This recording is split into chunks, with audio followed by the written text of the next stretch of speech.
भुवनेश्वर जयदेव भवन ठारे अनुष्ठित हो जाइछि हैप्पी मोमेंट इंडिया रो राष्ट्रीय प्रमुख यहाँ मुख्य परदा भाव परिचालना करथिले। विशिष्ट अतिथि माने हेले पद्मश्री प्रोफेसर देवीप्रसन्न पट्टनायक जे कि सारस्वत जगतर उज्ज्वल तारका गवेषक और समालोचक, वसंत कुमार चलचित्र निर्देशक बाबाजी विश्वनाथ दास महंत जी, आर्य कुमार ज्ञानेन्द्र, गायक शक्ति मिश्र, कवि लेखिका और समाजसेवी डॉक्टर वंदना हरिचंदन, दिवाकर दास, कल्याणी दास समाजसेवी अन्य माने सहयोग करथिले। बबिता महांती, राज्य प्रतिनिधि चितेन्द्र कुमार पंडा, राज्य प्रतिनिधि अन्य माने उत्कल प्रतिभार सम्मानित हेले। आशीष कुमार पत्ती, समाज संस्कारक श्रेय नायक, चलचित्र अभिनेता निवास चंद्र मिश्र, समाजसेवी और साहित्यिक मारुति उपाधि, गोपाल चंद्र मिश्र, समाजसेवी स्वर्ण पदक प्राप्त मारुति तथा रामलीला नाट्य संसदर निर्देशक और समाजसेवी रंजा प्रसाद जेना और अन्य 45 जन प्रतिभा मानक उत्कल प्रतिभार रत्न सम्मानित करा जायथिला। सेथिपई मास्टर राज राजेंद्र पंडा महोदय और अनुष्ठान कर्मकर्ता मानक हृदय अभिनंदन शुभेच्छा सह अनेक अनेक धन्यवाद ज्ञापन करथिले।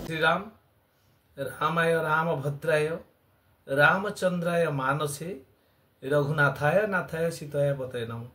मु श्रीजुक्त रंजित प्रसाद जेना कटक महानगर निगम रे कार्यरत, तत्संगे संगे समर्पण परिवार मुख्य उपदेष्टा, केंद्रीय रामलीला प्रचार समितिर सह संपादक भावे कार्य जारी रखिछि एवं 4 गोटी श्रीराम लीला अनुष्ठान रे निर्देशक भावे कार्य जारी रखी अछि।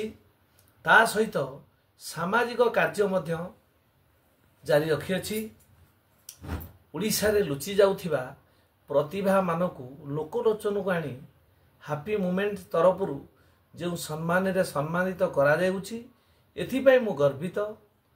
एथिपई डॉक्टर राज राजेंद्र महाशय एवं तांकर कर्मकर्ता को अशेष अशेष धन्यवाद जनाउछि।